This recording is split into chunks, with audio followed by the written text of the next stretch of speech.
Good morning! Magandang panahon para po sa inyong lahat. Ito po ang inyong Katax Emelino T. Maestro.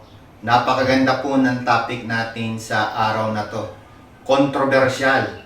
Pwede po ninyong ihanay sa mga controversial stories. Ito po ay tungkol sa tax mapping. Ayan. Mapapansin niyo, napapalibutan po yung salitang tax mapping, trespassing na mga tax mapping activities na ginawa po ng Bureau of Internal Revenue sa mga nakaraang panahon. Kontrobersyal. Pwede ba nating kasuhan ng trespassing yung tax mappers? At yung pang-tax map ba nila ay inilaan ba nila na ito ay itama sa batas? Pag-aralan po natin. Title, Tax Mapping, Trespassing. Ayan. Maganda po yung topic natin. Trespassing, Tax Mapping. Okay. Paano nagkaroon ng trespassing? Mapapansin ninyo, yung inyong mga opisina o yung inyong mga stores, merong pinto. Ayan po yung pinto.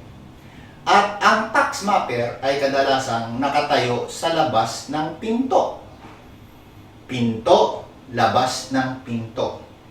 Kadalasan, ang utos po ng matataas na opisyal ng Bureau of Internal Revenue ay i-tax map yung mga establishment na nandoon sa particular na karsada. Ito po yung karsada. Ayan, mapapansin po ninyo, karsada ho yan.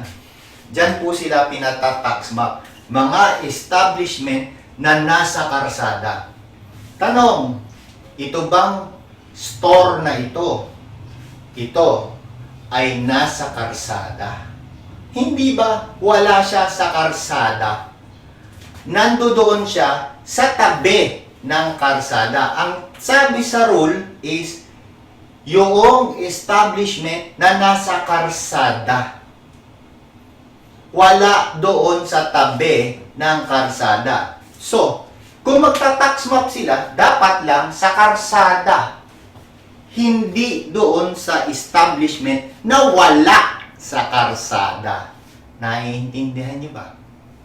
Kaya, pag pumasok sila doon sa loob ng establishment nyo, wala na sila sa karsada. Nasa loob na sila ng establishment nyo.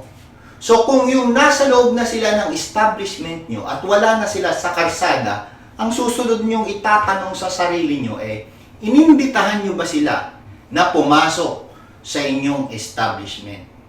Kung ang sagot ninyo ay hindi, di sabihin nyo sa kanila, hindi sila imbitado at trespassing yung ginagawa nila. Kung hindi sila customer o kung hindi sila buyer, trespassing po iyon. Kaya, ang una po ninyong gagawin is maglagay ho kayo ng no trespassing sign sa harap po ng inyong opisina o sa inyong store. Para po sa ganon, hindi pumasok yung mga stand buyers na nandito sa labas ng opisina nyo. Dahil iniimbitahan lang po ninyo yung pong customers at buyer nyo na pumasok doon sa inyong store. So, ang sabi ng batas, uulitin ko lang, ang ita-tax map ay yung mga establishment na nasa karsada. Tanong, nasa karsada ba kayo? Inaakopahan nyo ba yung karsada? Definitely hindi. Nasa tabi kayo ng karsada. So, mayroon po kayong karapatan sa ating batas kung sino lang po ang papapasukin ninyo sa inyong store or establishment. Kaya, pag may dumating pong tax mapper, huwag po ninyo agad papasukin. Pabayaan nyo siyang tumayo sa karsada. Maghintay siya sa karsada. At kayo po, ang gagawin po ninyo, kunan nyo ng picture po yung tax mappers, kunin nyo yung ID, at kunin nyo kung ano po yung kanyang authorization na hawak coming from the BIR. Kahit kukunin nyo na po yun o kinuha nyo na po yung mga ganong klaseng dokumento, hindi pa rin po siya pwedeng pumasok sa opisina nyo.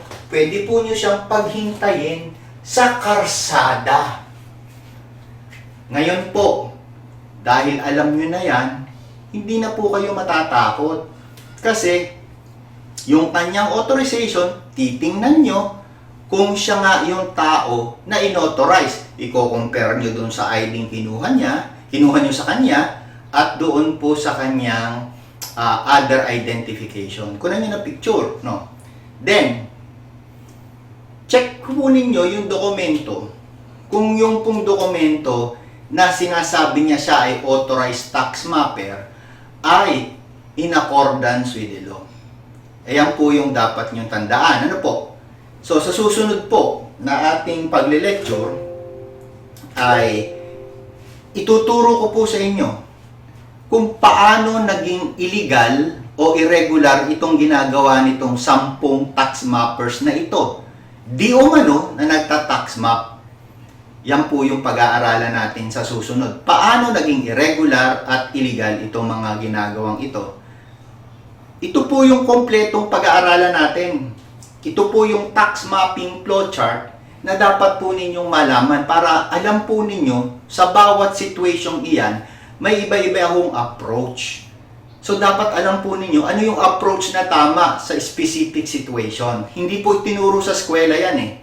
Kaya kung ako kayo, maging member na po kayo ng tax mapping compliance.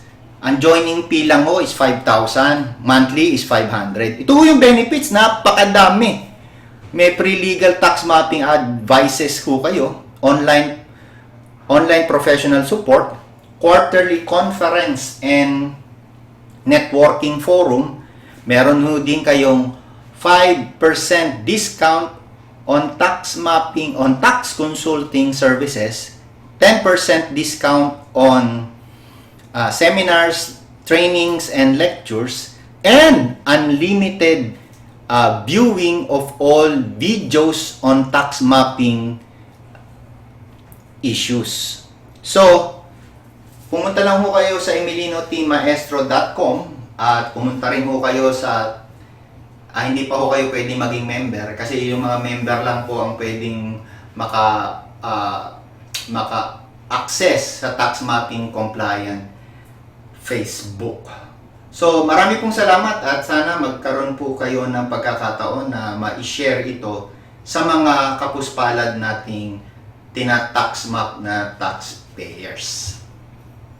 Marami pong salamat sa inyong lahat at mabuhay po kayong mga taxpayers.